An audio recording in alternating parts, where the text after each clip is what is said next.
Bonjour et bienvenue pour une nouvelle vidéo lo-fi de mauvaise qualité, mais histoire de continuer à essayer d'apurer un peu la situation sans avoir voilà, à rentrer dans des complications technologiques que je n'ai ni le temps ni totalement la capacité de maîtriser. Alors bienvenue de nouveau dans la chaîne Tanner45 qui suit un peu son petit bonhomme de chemin, mais de manière un peu comme ça, voilà, au fil du temps, comme on peut. J'ai vu que la chaîne avait quasiment 900 abonnés, ce qui me paraît toujours un peu étrange.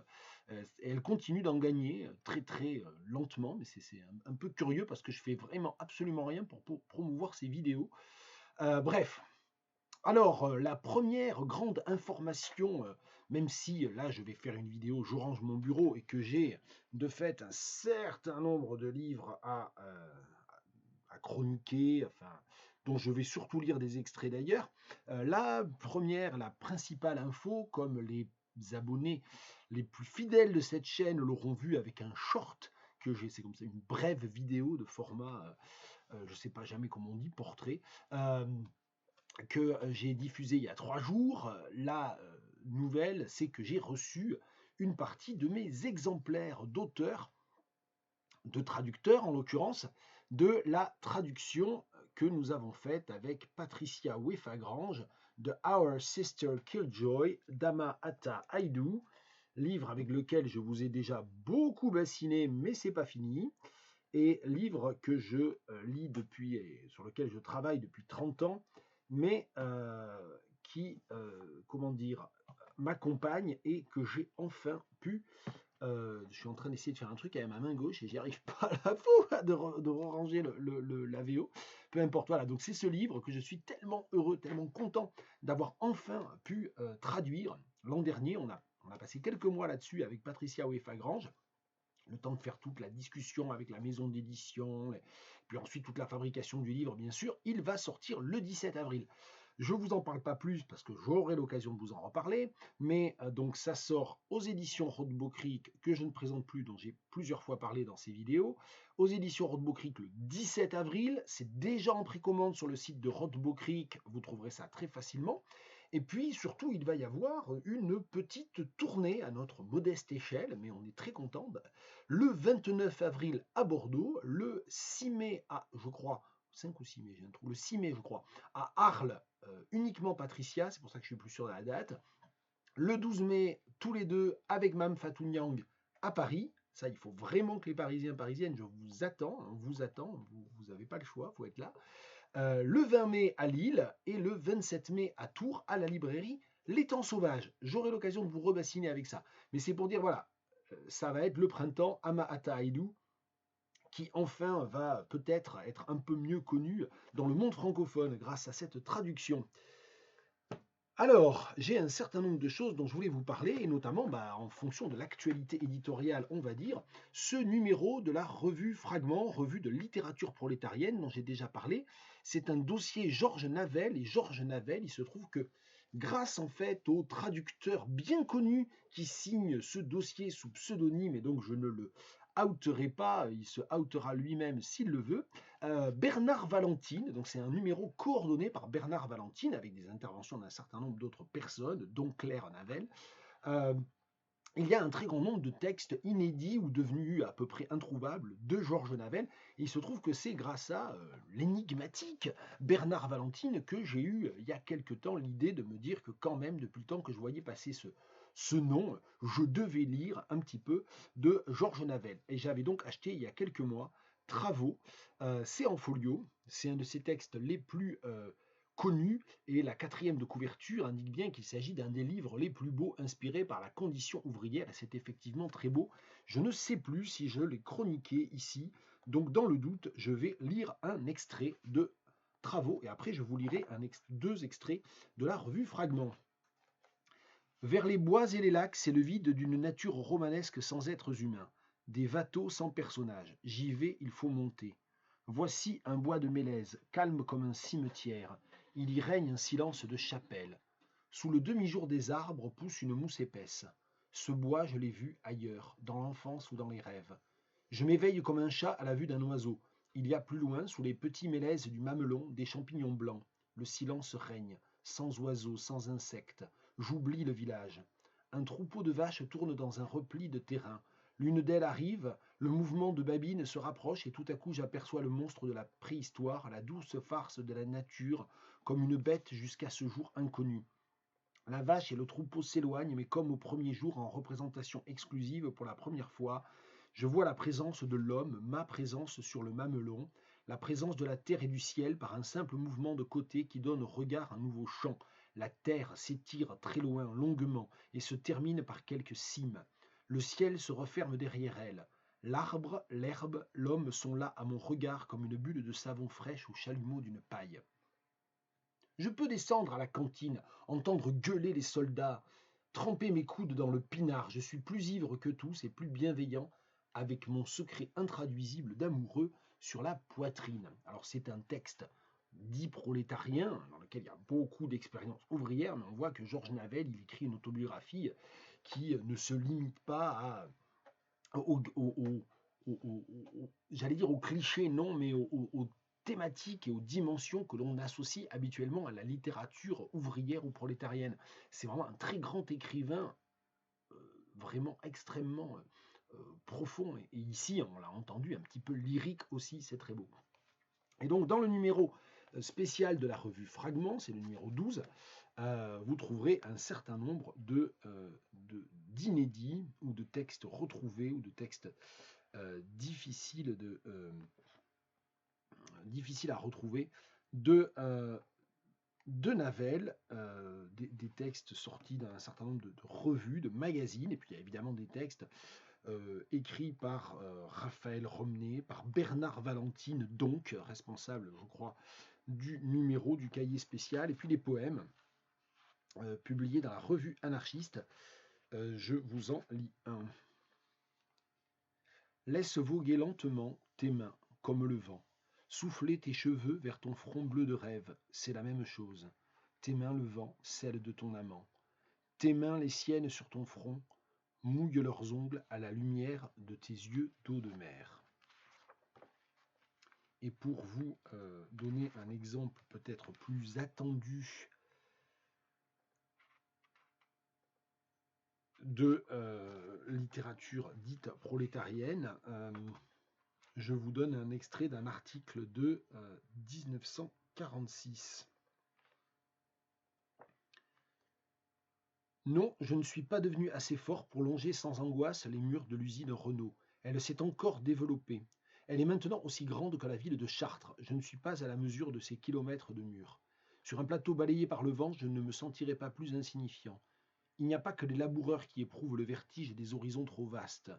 Mais pour être rassuré, l'homme des champs a du vivant devant lui, son cheval qui tire, pète et sue.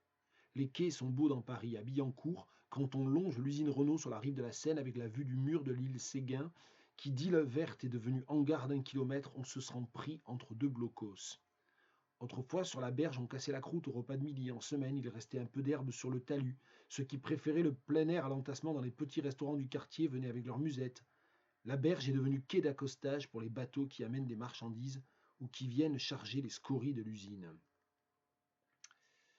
Il faudrait en fait continuer à lire le texte, mais pour lire la suite du texte, eh bien, vous n'avez qu'à acheter ce numéro. Ça ne coûte que 10 euros. Il y a d'autres textes, il n'y a pas que le dossier Georges Navel.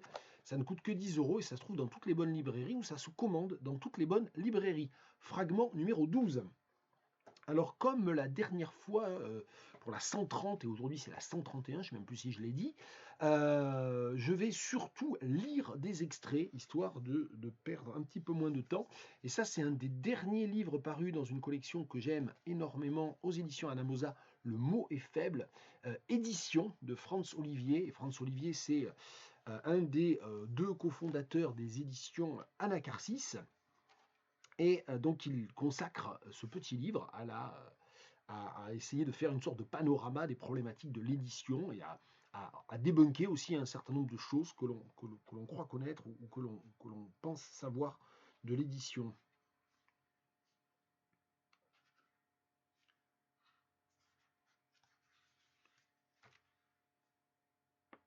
On apprécie généralement ce que l'on nomme un succès éditorial en fonction du chiffre généré. Les éditeurs sont crédités de qualité professionnelle dès lors que leurs produits s'écoulent en quantité.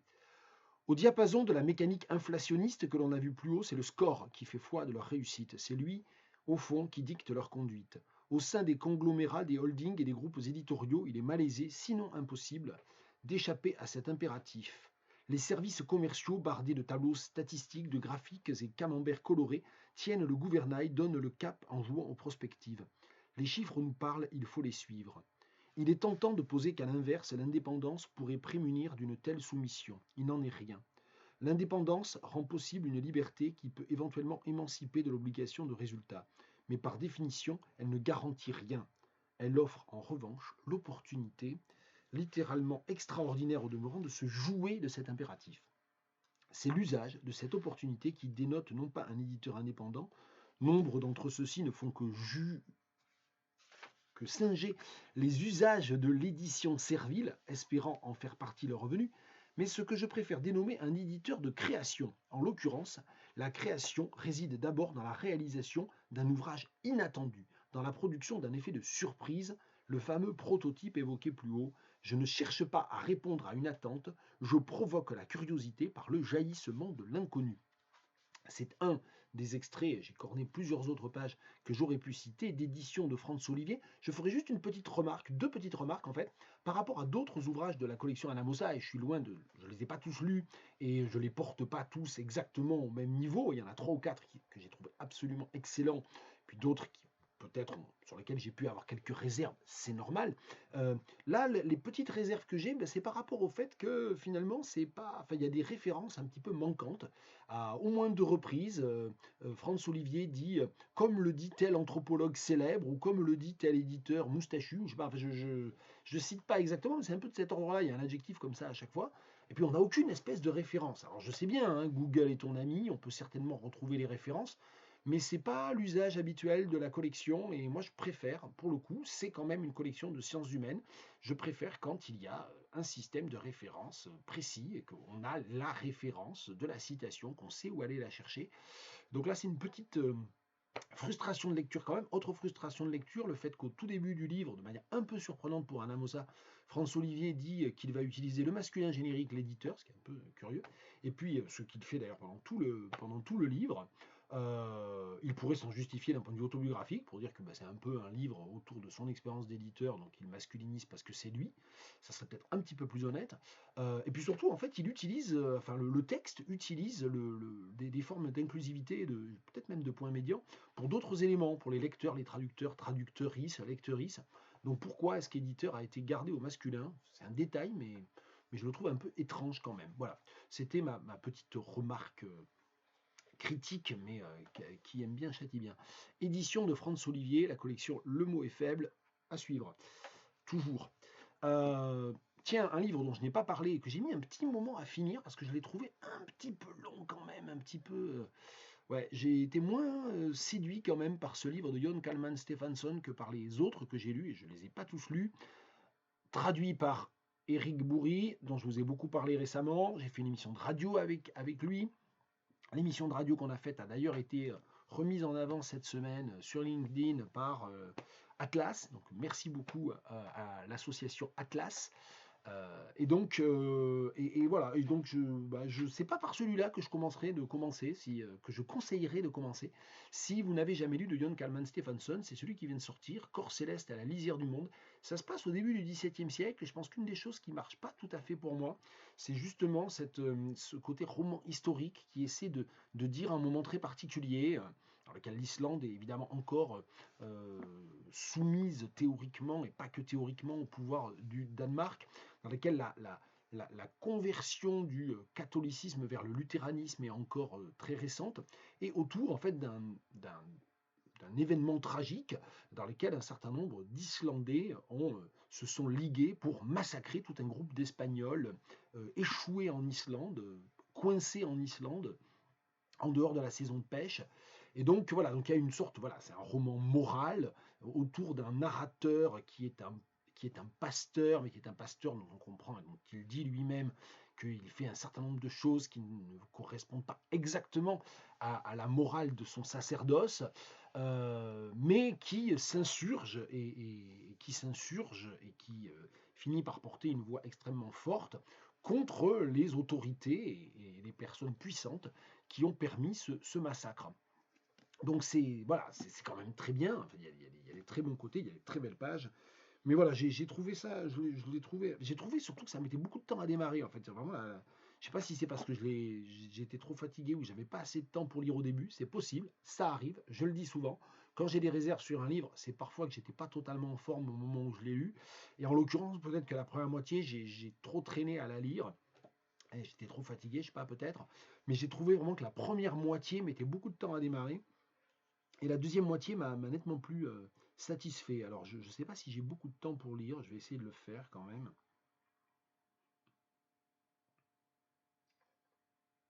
Oui, allez, celle-là, ça sera bien. Il y a plusieurs pages cornées comme d'habitude et j'ai rien préparé avant la vidéo. J'appuie sur play, sur rec et puis c'est parti, hein. Donc vous avez le droit de dire que c'est pourri à cause de ça, mais je le sais pour le coup. Mais je me tue pendant longtemps. Je ne disais presque rien durant de longues semaines.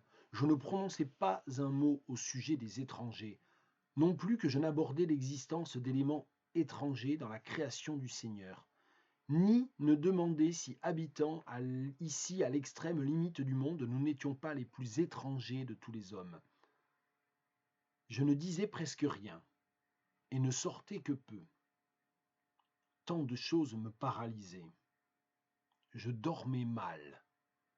Je rêvais de mort, je rêvais d'hommes assassinés, je me voyais en rêve les mains ensanglantées. C'est ton dialogue intérieur, m'avait dit Dorothea. Il te faut l'écouter avec attention. Et c'est ce que je fis. Je l'écoutais avec tant d'attention que je dormais d'un sommeil plus agité encore. Mais quelques jours, peut-être 3 ou 4 après que Helga et moi étions revenus de Watten, les ouvriers et fermiers qui avaient accompagné Harry à Wertharströnd commencèrent à rentrer. Certains arboraient les vêtements des Espagnols, c'était leur prise de guerre. Beaucoup furent rappelés environ une semaine plus tard afin de pourchasser les survivants, un groupe d'une cinquantaine d'hommes qui s'étaient réfugiés plus au sud, dans le Patreksfjörður, où ils s'étaient installés menaçant toute vie. Harry s'y rendit avec une troupe conséquente, dont Daffy et Sigurfur faisaient partie. Le second vint plus tard me faire son rapport. Ils approchèrent un jour assez les Espagnols pour que le jeune Magnus puisse les viser avec son pistolet et en blesser quelques-uns, mais une si terrible tempête s'abattit soudain que la grande troupe d'Harry, transie et épuisée, fut forcée de se mettre à l'abri dans le vaste domaine de Raufisannur, où sa mère régit et régente tout d'une main maîtresse. La tempête dura plusieurs jours. Le fils et sa mère conversèrent de longs moments, abordant bien des sujets, puis lorsque le temps se calma, Harry renvoya tous les hommes chez eux. La plupart semblaient mécontents de cette conclusion, bien que soulagés de pouvoir rentrer après cette mésaventure. En outre, les Espagnols étaient très nombreux. Ils s'étaient installés dans les entrepôts des commerçants danois, d'où il serait sans doute difficile de les déloger. « Laisse-moi m'en occuper, aurait dit la mère d'Harry à son fils, c'est d'ailleurs ce qu'elle semble avoir fait. Sans doute a-t-elle scellé un pacte avec les Espagnols, car on n'a plus entendu parler de ces hommes et aucune nouvelle ne fait état de violence ou de méfaits qu'ils auraient commis. » C'est un extrait, pour le coup, d'un des chapitres finaux de ce dernier roman traduit en français de Jon Kalman Stephenson, Corps céleste à la lisière du monde, traduit admirablement, comme toujours, par Éric Bourri. Et c'est chez Bourgois, je ne l'ai pas dit. Alors celui-là, je ne sais plus si j'en ai parlé ou pas, parce que je finis de lire les livres et parfois voilà, je les prête à mon épouse, on le reconnaît, oh, il y a les post-it. Alors parfois il y a des livres où elle ne met pas le post-it. Alors moi je corne les pages et elle met des post-it. Elle est sans doute plus respectueuse des livres que moi, mais bon, un petit cornège, franchement, ça n'abîme pas tant que ça un livre. Donc le dernier livre de Ryoko Sekiguchi, un petit poil de déception par rapport au précédent, par rapport à, je vais y arriver, à L'appel des odeurs, Nagori, et puis surtout 961 heures à Beyrouth, qui était vraiment magnifique, absolument magnifique. Et celui-là, dans celui-là, il essaie de faire un peu la même chose qu'avec le livre sur Beyrouth, mais ça sent un petit peu plus la commande. Et puis, elle articule tout autour d'un herbier que lui prête un ami vénitien, qui est un herbier qui appartient à la famille de cet ami, et qui a été fait par une lointaine ascendante, ancêtre, si l'on veut, au 19e siècle. Et donc Ryoko Sekiguchi, elle va un petit peu écrire la ville et écrire autour de Venise et sur Venise, à partir aussi de cet herbier et à partir principalement de la question des plantes à Venise. Donc bon, c'est pas mal du tout. Et d'ailleurs, à cette occasion, j'ai emprunté l'autre Venise, je ne sais pas si on voit, l'autre Venise de Predrag je vais pas y arriver, Matvejevic, traduit du serbo-croate par Mireille Robin et l'auteur, voilà, et dans lequel il parle beaucoup aussi en fait des plantes. Et j'avoue que je ne sais plus, j'ai pas vérifié parce que je l'ai lu après. J'ai pas vérifié si Ryoko Sekiguchi elle cite ce livre ou pas. Je l'ai pas reparcouru pour voir, mais bon, peu importe. Donc ça, c'est sorti en janvier 2026. Non, on n'est pas en 2016, Guillaume. C'est sorti en janvier 2026. Et c'est chez POL comme d'habitude. C'est bien quand même. Moi j'aime beaucoup Ryoko Sekiguchi, donc même un livre où je trouve que voilà, ça ne marche pas parfaitement, où il y a un petit peu de mou dans la corde, c'est pas du tout grave. Hein. Herbier d'Hilaria numéro 18. À la page suivante, on trouve 7 flèches, toutes dirigées vers la droite. Au-dessous, on peut lire ces lignes. Le ver à soie mange les feuilles du mûrier, puis il se fabrique un cocon dont on récupère le fil. Dès lors, la soie est-elle une plante? Le miel sans les fleurs, le miel est-il une plante ou un animal? Les boules blanches au fin duvet scintillant de nathrolite m'évoquent, chaque fois que je les vois, les papus de salsifis majeur. La nathrolite est-elle une plante pétrifiée? Lorsque j'ai été invité chez Gilda l'autre jour, j'ai aperçu sur le mur où étaient exposés les portraits de famille un petit tableau fait de cheveux, reliquaire de deuil qui représentait un saule pleureur. La grande sœur de Gilda est morte d'une maladie foudroyante alors qu'elle était enfant. Son départ a causé beaucoup de chagrin à sa mère qui a fait réaliser ce tableau avec les cheveux de sa fille. Si elle était encore en vie, elle aurait eu 29 ans cette année. Dans chaque famille, il y a toujours quelqu'un qui a disparu et le chagrin ne se dissout jamais tout à fait. Il reste comme un caillou englouti par un poisson. Les cheveux appartiennent-ils à une personne ou à une plante? Contrairement au ver à soie, nous incorporons toutes sortes d'aliments, mais sont-ce plutôt les pensées heureuses ou tristes qui s'entassent dans notre corps et se métamorphosent en tant que cheveux? Alors l'extrait que j'ai choisi de lire, qui fait partie d'une série de textes qui sont disséminés à travers le livre dans lequel Ryoko Sekiguchi raconte plusieurs séjours à Venise, ces textes s'appellent Herbier d'Hilaria et il s'agirait de traduction en français par Ryoko Sekiguchi des parties manuscrites présentes dans l'herbier qui constituent une sorte de journal intime de la botaniste amatrice Hilaria. Alors, comme il s'agit d'un roman, comme vous le voyez, évidemment, et comme il y a un certain nombre d'autres signaux un petit peu comme ça qui incitent au scepticisme, qui sèment le doute un petit peu, je me dis que voilà, tous ces textes, si ça se trouve, n'existent pas, que ce sont des pseudo-traductions, ou alors ils existent, mais Ryoko Sekiguchi prend des libertés en les traduisant, parce que parfois c'est un peu étrange quand même, le lien avec un certain nombre de choses qu'elle dit par ailleurs, et même le ton est parfois un petit peu étrange pour des textes début du 19e siècle, première moitié du 19e siècle.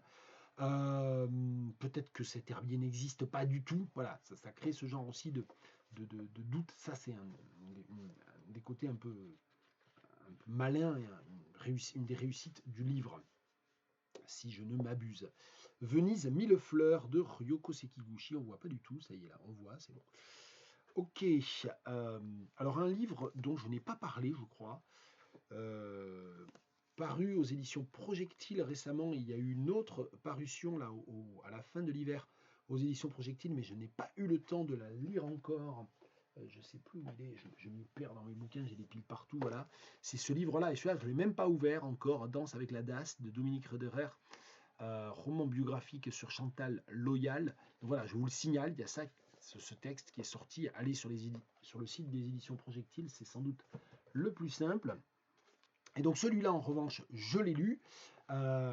L'Estrelitzia, balade en littérature sud-africaine. Donc ça m'a été envoyé par les éditions Projectile. Merci beaucoup de votre confiance et de m'offrir des livres, et des livres qui vraiment voilà, sont à fond dans mes centres d'intérêt. Alors Georges Laurie, c'est un très grand traducteur de littérature sud-africaine. Euh, il a vraiment une grande compétence en littérature sud-africaine. Il l'a traduit et il traduit encore, me semble-t-il, il est plus tout jeune, des auteurs qui écrivent en afrikaans comme des auteurs qui écrivent en anglais, des auteurs-autrices qui écrivent en anglais. Et dans ce livre, qui est un peu fourre-tout, qui part un peu dans tous les sens, qui a été de toute évidence écrit au fil de la plume, entre une semaine par-ci, un soir par-là. Mais c'est pas gênant du tout, c'est très agréable. Enfin, ça renouvelle un peu un genre qui s'appelle le genre des conversations, des promenades. Enfin, vous voyez, c'est ces genres-là du XVIIIe siècle, j'y connais pas grand-chose. Les 18e sont déjà évanouis, je suppose, mais c'est un peu voilà cette espèce de texte un petit peu décousu comme ça, mais dont le caractère décousu n'est pas gênant du tout, puisqu'il y a un sujet vraiment central, récurrent, c'est quoi? C'est les rencontres de quelqu'un qui s'appelle Georges Laurie et qui a été présent en Afrique du Sud à de nombreux titres, mais principalement, je ne vais pas dire de bêtises, j'allais dire comme conseiller culturel, voilà, c'est ça, conseiller culturel. Il a été directeur des affaires internationales pour Radio France Internationale, donc il a occupé un certain nombre de postes qui lui ont permis de rester en Afrique du Sud un bon bout de temps depuis la fin des années 60. Mais il a découvert le pays par lui-même, un peu sur le tas. Et puis, au fur et à mesure, il a noué un certain nombre d'amitiés avec des très grands écrivains. Il y a des témoignages extrêmement émouvants sur un de ceux qui, pour moi, est vraiment un des grands écrivains du XXe siècle, Brighton Breitenbach, qui est mort il n'y a pas longtemps, il y a 1 an et demi, je crois, fin 2024. Et donc voilà, donc il raconte un petit peu comment il les a rencontrés, comment il a rencontré leur œuvre, s'il les a rencontrés avant de rencontrer leur œuvre, s'il les a traduits ou pas, qui les a traduits. Et une des forces de ce livre, c'est qu'il y a une très grande, et d'ailleurs je disais, tiens, c'est le genre de la promenade. Eh bien, la bibliographie s'intitule Liste personnelle d'ouvrages sud-africains traduits en français, et c'est évidemment dans un livre qui s'appelle Balade, hein, je ne l'ai pas dit, mais Balade en littérature sud-africaine, et c'est Balade avec un seul L, donc c'est bien le genre un peu comme ça de la promenade métaphorisée, mais qui n'est pas qu'une promenade métaphorique, parce qu'il raconte aussi hein, ces promenades, enfin son déplacement dans l'espace sud-africain. Et donc voilà, donc c'est vraiment très agréable à lire. Donc oui, je disais, il y a une longue bibliographie qui permet vraiment pour les personnes qui n'auraient jamais lu de littérature sud-africaine, il faut peut-être lire le livre et se faire une petite idée et se dire ah tiens ça c'est pour moi, ça c'est pas pour moi, ou ça j'ai envie de découvrir, ça j'ai pas envie. Parce que si vous regardez juste la liste personnelle, elle est extrêmement longue. Elle fait je ne veux pas dire de bêtises, elle fait 20 pages. Donc vous avez, je ne sais pas, peut-être 300 titres ou 350 titres qui sont cités par ordre alphabétique de nom d'auteur. Donc il y a vraiment. Donc ça n'est pas vraiment une somme, mais c'est une approche à la fois personnelle et presque encyclopédique de plusieurs décennies de création en, euh, en Afrique du Sud. C'est vraiment très chouette. Et donc je ne peux que recommander ça si vous avez déjà lu des auteurs, autrices sud-africains, africaines. Coetzee, Gordimer, bien sûr, il en parle, mais d'autres aussi. Hein. Bien sûr, Zakes Mda. euh, et, et- et- et bien sûr, je ne veux pas dire de bêtises, Antje Krog. Enfin voilà, il parle d'un très grand nombre de, Njabulo Ndebele, tiens, donc il y a des photos aussi, hein, il y a des photos qui sont reproduites, il y a un cahier de photos personnelles. Tiens, ici, on a Ronelda Kamfer, tiens, par exemple, ici, là, sur la photo, là, ça c'est Ronelda Kamfer, qui est l'autrice de la traduction, enfin, qui est l'autrice du livre, qui se trouve être la traduction la plus récente de l'Afrikaans et même d'ailleurs du CAPS, que j'ai lu de Georges Laurie, et je l'avais même chroniqué pour En attendant Nado l'an dernier. Donc voilà, donc c'est pour vous dire, voilà, c'est un traducteur vraiment très important. Je pense que j'ai dû découvrir les traductions de Georges Laurie peu après avoir découvert Brighton Breitenbach. J'avais trouvé ces traductions des poèmes de Brighton Breitenbach d'occasion à Paris chez un bouquiniste, Feu Froid. Voilà, et donc ça, voilà, ça vous donne enfin, voilà, bon, quand on connaît un peu la littérature sud-africaine, moi je ne suis pas un spécialiste de la littérature sud-africaine, quand on connaît un peu la littérature sud-africaine, c'est une mine. Quand on la connaît bien, je pense que c'est aussi, ça donne plein de pistes de réflexion. Et même quand on la connaît pas du tout, je pense que c'est un point d'entrée large, qui en vaut largement d'autres. De lire, moi je pense qu'il vaut mieux acheter ce livre et lire ce livre que d'aller juste sur la page Wikipédia anglophone, South African Literature, ou sur la Britannica, ou que sais-je. Très recommandé donc, les Strelitzia, balades en littérature sud-africaine, au singulier d'ailleurs pour la littérature et au pluriel pour les balades. Un livre que j'ai fini de lire il y a longtemps, mais j'ai pris tellement de retard dans mes vidéos, c'est ce livre de l'océanographe François Sarano, Au nom des requins. Alors là, on change totalement de domaine. Ce sont des balades aussi, mais ce sont des balades sous-marines. François Sarano raconte à la fois ses terrains, c'est-à-dire le fait que il a fait énormément de plongées sous-marines. Il a débuté en fait tout jeune chez le commandant Cousteau, et puis ensuite voilà, il a développé toute série de compétences scientifiques, bien entendu, principalement autour des requins, mais pas que. Il ne parle pas que des requins dans ce livre-là, mais c'est un livre absolument passionnant. Il y a plein d'anecdotes, il y a à la fois des anecdotes, et puis il y a un très grand nombre aussi. J'ai dit tout à l'heure, je crois que j'ai utilisé le verbe débunker, je vais réutiliser ce verbe. Il y a beaucoup de débunkage, c'est-à-dire il y a beaucoup de remises à jour, hein, je ne sais pas comment on dit, de correctifs, je ne sais pas comment on dit de débunkage. En français, je suis censé savoir ça, je suis censé être traducteur, bref, peu importe. Donc il fait énormément ça dans ce livre-là, et c'est vraiment passionnant, puis c'est écrit avec beaucoup d'humanité, beaucoup de tendresse, hein, presque, j'ai envie de dire, et c'est vraiment un très chouette livre. J'en profite pour dire, tiens, hier ou non, avant-hier, puisqu'on parle d'un grand océanographe, un grand zoologue, François Sarano, hein, si vous avez l'occasion de le rencontrer, en plus il est extrêmement abordable, on peut discuter avec lui, enfin j'ai eu l'occasion de discuter très brièvement avec lui, parce qu'il était venu pour la Vegan Place à Tours, et j'avais jamais lu ses livres, honte à moi, ça y est, maintenant je me suis rattrapé, j'ai acheté celui-là à ce moment-là. Et donc, c'est quelqu'un vraiment très abordable, très très pédagogue, enfin vraiment c'est un grand pédagogue. Et le livre est un livre de passionné et de pédagogue. C'est un grand spécialiste et un grand pédagogue. Au nom des requins de François Sarano, comme je manque un peu de temps, je ne vais pas en lire d'extrait, je ne saurais pas forcément lequel choisir, mais c'est vraiment très très chouette. Oui, qu'est-ce que je disais? Ah oui, je me suis interrompu, j'avais commencé une parenthèse. Oui, c'était pour dire que, donc là je parle de ce grand océanographe, et puis il y a une grande primatologue qui est morte tout récemment, avant-hier, Beiroté Galdikas, grande spécialiste des orang-outans. Là, jusqu'à sa mort, c'était la dernière survivante du groupe des Trimates, hein, du trio des trois grandes spécialistes des primates.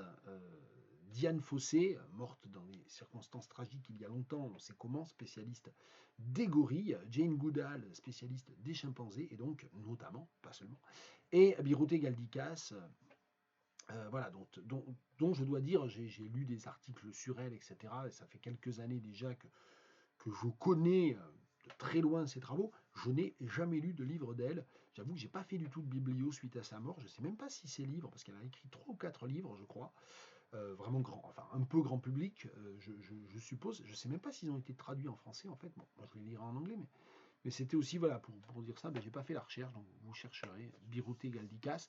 On en a assez peu parlé en France, en fait. Moi, tout ce que j'ai vu passer sur mon Facebook, quasiment, c'était les différentes fondations, les différents cercles de spécialistes, de zoologues, etc. Anglophones, en fait, tout était en anglais, donc j'ai pas trop vu passer grand-chose. Si, peut-être la fondation Jane Goodall France, peut-être qui a fait un mot quand même, j'ai dû voir passer ça sur Facebook aussi, mais longtemps après, plusieurs heures après tous les autres hommages. Voilà, il me reste 4 livres. Écoutez, on va y aller, hein. On va continuer. Alors, ce livre, lu il y a un bon moment déjà aussi, Je ne suis pas une libellule, de Gwenaël David, et c'est aux éditions Cause perdue. C'est une maison d'édition que je ne connais pas. Et donc, je pense que le mieux, c'est de vous lire la quatrième de couverture. Après, je vous lirai un extrait. Le naturaliste peut aussi admettre qu'il sert le modèle à ses dépens ou par candeur politique, en justifiant le glissement éternel du dommage à sa réparation, de la destruction à la construction, du capital au capital. Et ça n'est pas si grave de l'admettre, car la révolte des mondes s'est déplacée. Elle n'est plus dans les verres à moitié pleins à l'application de protocoles tissés par les exploiteurs, les solutions durables tant qu'elles durent. Elle est ailleurs, je ne sais où, dans quel atome, cellule, tissu, organe, organisme, communauté, système, dans quel lichen, mais j'en récolte parfois une spore en fond de filet. Et donc ce livre, qui a l'air comme ça d'être un livre assez programmatique de discussion autour de toutes les questions de compensation écologique, de développement durable, de modèle capitaliste, de greenwashing finalement, euh, est un récit en fait très personnel et souvent écrit de manière très très personnelle vraiment. Euh, et je vais vous en lire un extrait. Alors il y a des passages qui sont vraiment comme des passages presque d'articles, de tribunes un petit peu, un peu sur le modèle là, de la quatrième de couverture, mais d'autres sont sont plus littéraires, on va dire, je ne sais pas comment le dire. Allez, c'est un petit livre, hein, il se lit vraiment une grosseur, hein, il fait 60 pages. Je patauge dans le ruisseau de la Mouche. La section que j'affectionne, située à proximité des premières torches de la vallée de la chimie et à 2 doigts du pays de Céveso II, serpente à l'air libre sur quelques centaines de mètres sous la haie d'honneur des Renoés du Japon. C'est un flux si rebutant qu'il a réussi à se faire oublier durant quelques décennies. Une dalle de béton s'est effondrée sous la surface, trouée et fendue sur la nappe, saupoudrée ensuite de sédiments et d'herbiers de myosotis aquatique. Un seuil de presque 2 mètres le conduit au marécage, où le tronc des arbres morts gît droit, où les troncs des arbres morts gisent droit dans la flotte, entre les grillages de l'entreprise de je ne sais pas quoi qui agite ses camions à tout instant, et le sous-bois vicié qui sépare le ruisseau des bâtiments tertiaires de l'autre rive. C'est un don du castor qui s'est installé dans ce cloaque, et à force de barrages et de dérivations a façonné ce pays extraordinaire. Bourgeon en terre déchue. Il faut en vouloir pour y aller et j'adore cet endroit. Mes pas concentrés font crisser les déchets de petits matériels médicaux, résidus encroutés d'une industrie qui usinait ici jadis. J'ai évité les trous cachés dans la dalle en amont. J'éviterai les vases piégeuses aux abords des troncs morts, là où je collecte les exuvies de Libellula fulva, qui de fauve a bien plus que la teinte. Je trouverai aussi, agrippé au rejet buissonnant d'un aulne glutineux, la dépouille larvaire d'Echnas isocéles, pourtant réputée dans la littérature pour son exigence écologique. Un tesson de bouteille manque de me percer la botte à la réception d'un sou pour éviter un suintement gras. C'est beau, c'est dégueulasse, c'est impur, c'est riche, c'est scandaleux, ça résiste, ça fait des bras d'honneur, ça vit. Je ne suis pas une libellule de Gwenaël David aux éditions Cause perdue et c'est sorti en 2025. Les éditions Cause perdue, c'est un éditeur marseillais apparemment. D'un éditeur de région parisienne que l'on connaît, dont j'ai déjà parlé, Théam, voilà, vous avez le nom de l'éditeur. Allez voir le site. Le tombeau de mon père, Patrice Nganang. Alors Patrice Nganang, j'ose presque plus vous dire que je vous bassine avec, tellement je vous bassine avec. Donc c'est son dernier livre paru en français, c'est sorti en janvier, et c'est un recueil de chapitres qui correspondent à une version réécrite d'un certain nombre de billets Facebook qu'il a écrits au mois de janvier 2025 après le deuil, enfin après la mort, pardon, après la mort et l'enterrement de son père, hein, mort au Cameroun. Patrice n'a pas pu retourner puisqu'il est interdit de séjour au Cameroun, il s'est fait confisquer son passeport. Donc si vous savez absolument pas de quoi je vous parle, il faut aller voir un certain nombre de vidéos où je raconte ça, vous allez sur internet, vous trouverez des choses.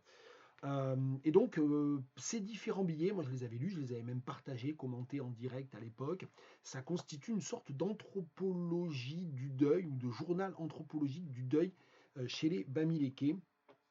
Et c'est absolument magnifique, c'est-à-dire que ça n'est pas principalement un récit personnel ou une autobiographie autour de son rapport à son père, ou ça n'est pas un tombeau de son père, c'est le genre du tombeau au sens où ça permet à Patrice de parler de manière plus large de toute une culture diasporique et de toute une modernisation ou remodernisation requise des traditions et notamment de la culture bamileke.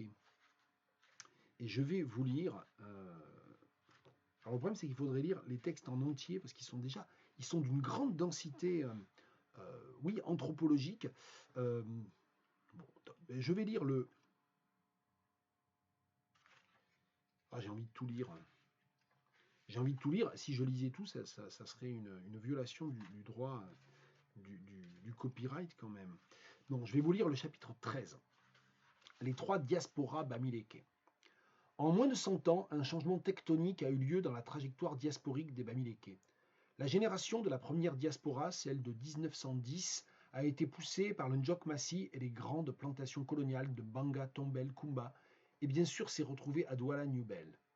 La seconde diaspora, celle de mes parents, c'est-à-dire celle de 1960, donc, attirée par la naissance du nouvel État et ses promesses de boulot au col blanc, s'est retrouvée à Yaoundé et même plus loin, jusque dans les tréfonds de la forêt équatoriale Mbalmayo,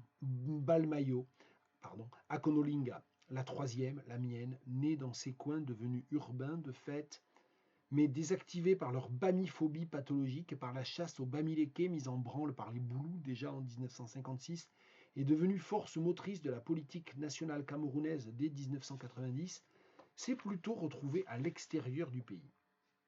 En France déjà, mais surtout en Allemagne, aux États-Unis, etc. C'est un mouvement qui ne pourra pas s'arrêter et telle la première diaspora qui, en enrichissant le Mungo, a vidé nos villages, la deuxième a tout autant vidé l'attrait de Douala, et la troisième l'attrait de la forêt et surtout de Yaoundé. Le temps où la chanson de André Maritala, Je vais à Yaoundé, inspirait encore et longtemps passé, a longtemps disparu, devant le cri de guerre boulou lancé sur les 7 collines en 1990 et qui résonne encore dans ma tête, à chacun son bamileke. Ah, qui peut vouloir retourner ou d'ailleurs éduquer ses enfants dans un coin si haineux. Le déclin de Yaoundé n'est pas tant celui de l'attentisme des populations forestières, comme disait la Vulgate de ces temps, que le fait que, de toute évidence, chez les Bamileke, c'est la diaspora qui a toujours dicté le ton. Je lis pas tout, en fait. Voilà, je vous laisse déjà apprécier ça. C'est la première des 3 parties de ce chapitre 13 qui s'intitule Les 3 diasporas Bamileke. Et donc, le tombeau de mon père, il est en 16 chapitres, précédé d'un rêve prémonitoire qui ouvre le livre et qui est comme toujours, et en particulier, alors comme toujours l'écriture de Patrice, moi, est une écriture qui me bouleverse, qui me travaille, c'est pour ça que j'essaie depuis pas longtemps, mais depuis quelque temps, de travailler dessus. Je pourrais dire plein de choses, hein, je pourrais commenter longuement sur la page que je viens de lire, mais en particulier les avant-textes, c'est-à-dire ce qu'il y a au début, les ouvertures. Et là, il y a un premier texte un petit peu anthropologique, très bref, qui ouvre le livre sur le deuil bamileke qui se fait en 9 jours. Bon. Et ensuite, il y a le rêve prémonitoire, qui est un peu le préambule. Ensuite, il y a les 16 chapitres. Et c'est vraiment très très beau. Voilà.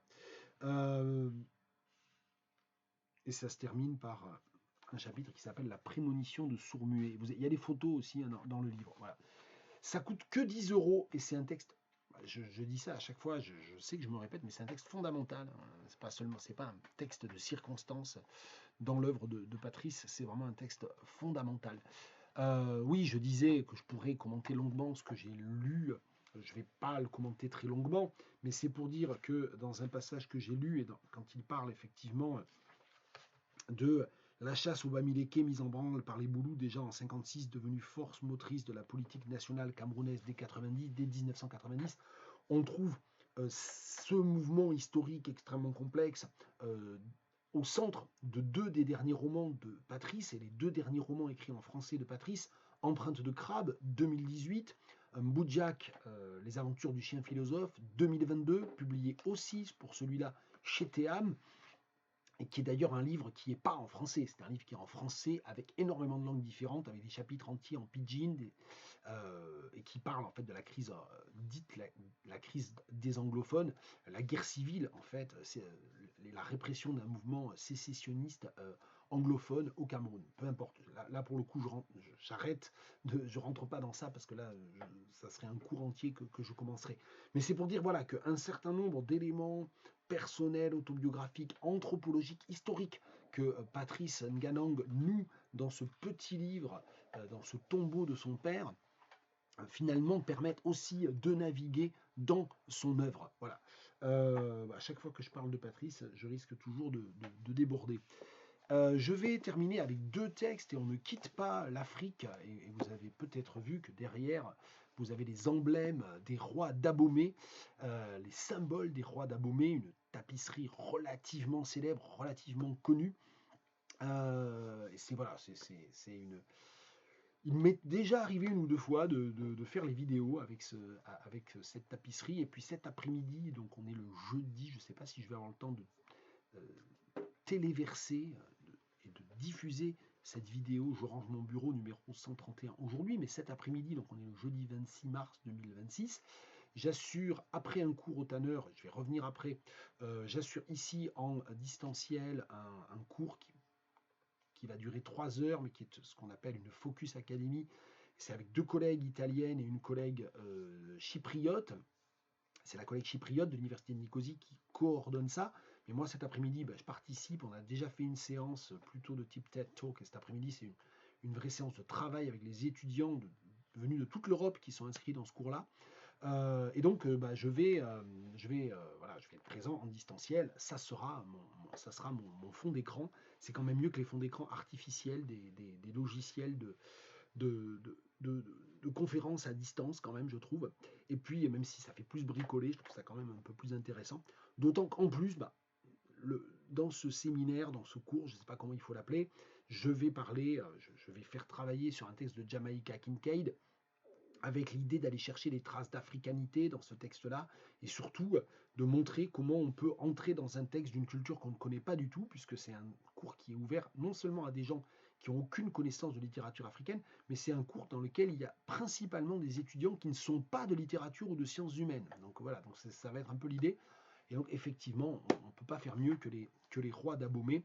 Bon, les rois d'Abomey, c'est aussi un petit clin d'œil à deux collègues que j'aime énormément et dont j'admire énormément le travail. Ma co-traductrice de notre sœur Rabat-Joie, on n'en sort pas, Patricia Ouefa-Grange, et puis Sika Fakambi, que j'espère voir d'ailleurs bientôt pour un colloque à Tours et à Orléans, et à qui j'aurai le plaisir d'offrir un exemplaire du livre d'Amahata Aïdou. Bien, j'ai fait une longue parenthèse, mais je parle un peu de mon travail aussi dans ces vidéos. Alors, les deux derniers livres sont des livres, on ne va pas quitter l'Afrique.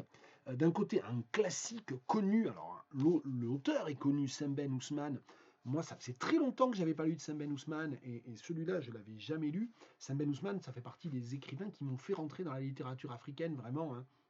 Je rentrais d'abord plutôt par des auteurs anglophones, mais très vite j'ai eu envie de lire un petit peu tous azimuts, quoi. Et quand je me suis attaqué aux classiques de la littérature africaine francophone, Sembène, ça a été très vite vraiment quelque chose enfin, un auteur extrêmement important, tant par son cinéma que par ses textes de fiction.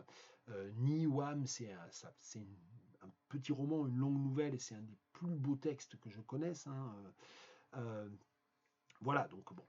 Et j'avais jamais lu Le Docker Noir, et donc il a été réédité récemment, fort heureusement, par les éditions Héliotropisme, également des éditions marseillaises. Tiens, je parlais de Cause perdue tout à l'heure, avec une préface de Valérie Berti qui est vraiment très bien. Voilà, bon, avec voilà, tout un dossier complémentaire aussi, des écrits marseillais, et c'est très très beau. C'est très bien. J'étais très content de relire de lire en l'occurrence un livre de Sembène Ousmane, qui est un auteur que je n'avais pas lu depuis facilement 25 ans, je pense. Donc voilà, donc c'est pour vous dire, voilà, précipitez-vous. C'est une coédition Présence africaine, apparemment, je sais pas, il y a écrit Présence africaine au dos et héliotropisme devant. Bon, je comprends rien, bon, bref, peu importe. Bon, le docker noir de Sembène Ousmane, vous saurez le trouver. Et c'est un texte très intéressant sur un personnage qui se fait voler, sur un docker, qui se fait voler son manuscrit par une écrivaine blanche. Et donc il y a vraiment une filiation avec un très grand nombre de textes de l'entre-deux-guerres. C'est un livre qu'il a publié en 56 et, euh, et qui en plus pour moi a résonné pas mal en fait, à la fois avec des lectures que j'ai faites récemment de Fanon. C'est vrai que j'ai beaucoup relu Frantz Fanon récemment, et son roman publié en 56, c'est comme une espèce de, de, de double parallèle, et je pense que c'est pas du tout délibéré. Je suis pas sûr que Semben avait lu Peau noire, masque blanc. de Fanon qui est légèrement antérieur. Mais il y a comme ça, justement, c'est pas du tout explicite ou c'est pas du tout la même terminologie ou la même argumentation, mais il y a vraiment des parallèles assez frappants. Et puis, ça a fait une sorte d'écho encore plus étrange en un sens avec le dernier tome des Mémoires de Simone de Beauvoir que j'ai lu il n'y a pas très longtemps et je vous en avais parlé. Bref, Le Docker Noir, Saint-Ben Ousmane. Et puis j'ai parlé des éditions Projectiles, eh bien, je vous ai parlé des livres parus récemment, enfin en début d'année 2026. Les éditions Projectiles, elles avaient aussi fait paraître en 2025, je pense que c'était en octobre, euh, une traduction d'une très grande écrivaine mozambicaine, Paulina Chiziane, qui a été peu traduite. Je crois qu'il n'y a qu'un seul livre d'elle qui avait été traduit. Je ne suis même pas sûr qu'il soit encore disponible. Et donc, ce livre, qui est un des premiers livres de Paulina Chiziane, il est enfin disponible en français dans une très belle traduction de Mylène Oliveira Contival, je vais y arriver. Et c'est une sorte de parabole en fait. On est entre ça évoque un petit peu la Flora Nwapa, un petit peu les romans des années 60-70. C'est un texte des années 80, je crois. Je ne veux pas dire de bêtises. Je suis en train de dire des bêtises. Je sens que je dis des bêtises. 1990. Bon, bref. J'étais presque à une année près. Donc je m'en demande d'ailleurs si l'année 1990 ça fait pas partie des années 80. Il y a toujours ce truc là, la décennie commence en 81 et se termine en 90. Bon, peu importe. C'est pas le sujet. Et donc c'est un très très joli roman, une histoire d'amour problématique et problématisée qui permet, comme c'est là où ça me fait penser moi beaucoup à Flora Nwapa, qui est une histoire d'amour qui est rendue problématique par le poids des traditions et notamment des traditions patriarcales. Donc c'est un très beau roman anti-patriarcal en fait et très poétique à la fois. Comme son titre l'indique, balade d'amour au vent. J'ai dit et de vent tout à l'heure, je crois, je sais plus ce que je dis. Il est temps que je m'arrête, je sature. Alors vous, si vous avez fait l'erreur colossale de regarder cette vidéo en entier, ça doit même plus être de l'épuisement, je pense qu'il faut envoyer les secours. Bref, je vais quand même vous en lire un extrait, parce que c'est pas bien quand même. Il est revenu dans la pénombre de sa cahute et s'est endormi tranquillement, se réveillant quand le soleil avait atteint le sommet du ciel. Il s'est levé en titubant et s'est assis sur le seuil de la porte, révolté contre l'existence et le monde. Il s'est relevé, a vacillé et a erré sans but. Il a suivi le même chemin que les hommes portant leur bêche à l'épaule. Il s'interrogeait sur le sens de sa vie sur terre au milieu de cette multitude fourmillant sur les sentiers. Il sentait que la vie devait être plus que naître, souffrir, travailler et mourir. Il a insulté le ventre de sa mère qu'il avait porté dans un monde de tourments. Il luttait et faisait un effort surhumain pour contenir ce désir irrépressible de commettre de ses propres mains un génocide libérateur, soulageant tous les êtres humains de leur misérable existence. Les poings fermés dans le fond des poches, il regardait les vieux qui passaient au loin et le torrent de malédictions qu'il souhaitait leur lancer au visage, s'entremêler dans sa gorge, formant un nœud. Il s'est révolté contre lui-même, comprenant qu'il était incapable de mener à bout ses idéaux. Seuls ses yeux, gonflés, brillants, parvenaient à incendier le monde dans une action destructrice qui ne dépassait pas l'espace occupé par son corps. Ardent, fervent, il ne parvenait qu'à murmurer des reproches dans un monologue intérieur. Mais qu'est-ce qu'ils font, ces vieux malheureux? Est-ce qu'ils croient qu'ils ont encore un rôle à jouer dans ce monde? Les maux de la terre sont provoqués par ces vieux gardiens des anciennes traditions qui ne font qu'entraîner le malheur des jeunes générations. Il les a évités, puis a rejoint un groupe de femmes et d'enfants qui se dirigeaient vers le fleuve, et elle aussi, il les a maudites, les femmes. Leurs yeux devraient devenir aveugles et leur langue être arrachée. C'est par amour pour une femme qu'il s'était ruiné. Dieu aurait dû envoyer un feu sacré pour détruire tous ces serpents de l'enfer. Il n'avait de compassion que pour les enfants. Ah, les pauvres enfants qui un jour devront surmonter les souffrances héritées de leurs parents. En effet, le monde n'aurait pas dû exister. Je voulais balancer brut de décoffrage. Vous avez compris que c'était le point de vue et les ruminations tragiques d'un des personnages de ce très beau roman traduit du portugais, Paulina Chiziane, Balade d'amour au vent. Et sur ces bonnes paroles, je mets fin à cette vidéo. C'était la 31 et à bientôt.